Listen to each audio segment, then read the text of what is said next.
बर' बिजोंनि थासारिखौ होनोबा जों दुलाराय बर' फरायसा आफाद आरो बर' थुनलाइ आफादजों जों जयैनो जों मावगासिनो दङ। दा बेयाव जिखिनि थासारि दं दायो जोङो गोबां नाजानायनि गेजेराव माखासे जों फोजोबनायनि लामायाव जों लांबाय थादों।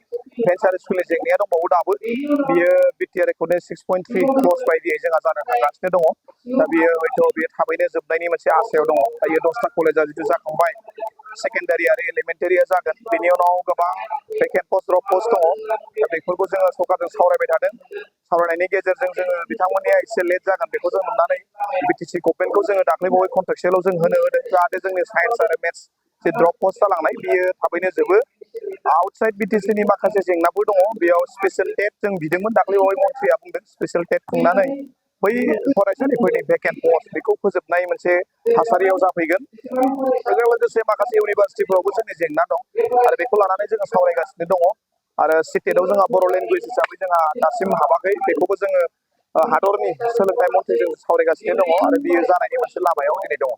जोङो राजखान्थि फोथाराव जों बेखौनो बुंगोन बिटिआर रेकर्डआ इमप्लिमेन्टेसन जानांगौनि थाखाय सनितपुर बिस्तानि सिमाया दिनै भटल' होनो मोनदों बे फुल पेजेड जायाखै आरो बेजों लोगोसे जोंनि सरकारि स्कुल जानांगौ माखासे माहारिनि हा हुनि जेंना जोबनांगौ आरो एकर्डआ फुल पेजेड इमप्लिमेन्टेसन जायोबा हयथ' BKWSआव इलेक्सन जानांगौ गोबां बिदि थासारि दङ आरो बेखौ मावनांगौनि थाखाय जों सिगनेटरिफ्रा सरकारखौ सालायनो मोननांगौ बेखौ नोजोर होनानै दुलाराय बर' फरायसा आफादनिफ्राय जों बेखौनो जोङो खावलायदों आरो जोंनिफ्रायबो जों जाखिनि हायो जोंनिफ्राय हेफाजाब होनायखौ जों खालामबाय थादों। बर' बिजोंनि थासारिखौ होनोबा जों दुलाराय बर' फरायसा आफाद आरो बर' थुनलाइ आफादजों जों जयैनो जों मावगासिनो दङ। दा बेयाव जिखिनि थासारि दं दायो जोङो गोबां नाजानायनि गेजेराव माखासे जों फोजोबनायनि लामायाव जों लांबाय थादों।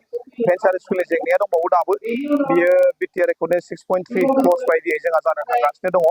दा बियो हयथ' बेयो थाबैनो जोबनायनि मोनसे आसायाव दङ। दायो 10था कलेजा जिथु जाखांबाय सेकेन्डारि आरो एलिमेन्टारिया जागोन। बेनि उनाव गोबां भेकेन्ट पस्ट द्रप पस्ट दङ। दा बेफोरखौ जोङो सरकारजों सावरायबाय थादों।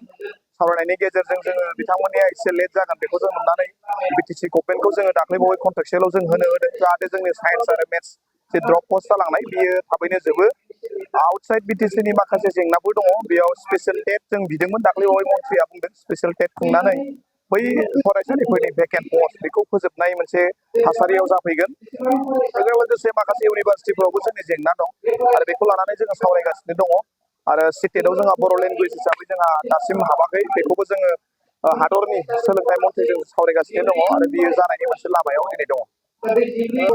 जोङो राजखान्थि फोथाराव जों बेखौनो बुंगोन बिटिआर रेकर्डआ इमप्लिमेन्टेसन जानांगौनि थाखाय सनितपुर बिस्तानि सिमाया दिनै भटल' होनो मोनदों बे फुल पेजेड जायाखै आरो बेजों लोगोसे जोंनि सरकारि स्कुल जानांगौ माखासे माहारिनि हा हुनि जेंना जोबनांगौ आरो एकर्डआ फुल पेजेड इमप्लिमेन्टेसन जायोबा हयथ' BKWSआव इलेक्सन जानांगौ गोबां बिदि थासारि दङ आरो बेखौ मावनांगौनि थाखाय जों सिगनेटरिफ्रा सरकारखौ सालायनो मोननांगौ बेखौ नोजोर होनानै दुलाराय बर' फरायसा आफादनिफ्राय जों बेखौनो जोङो खावलायदों आरो जोंनिफ्रायबो जों जाखिनि हायो जोंनिफ्राय हेफाजाब होनायखौ जों खालामबाय थादों।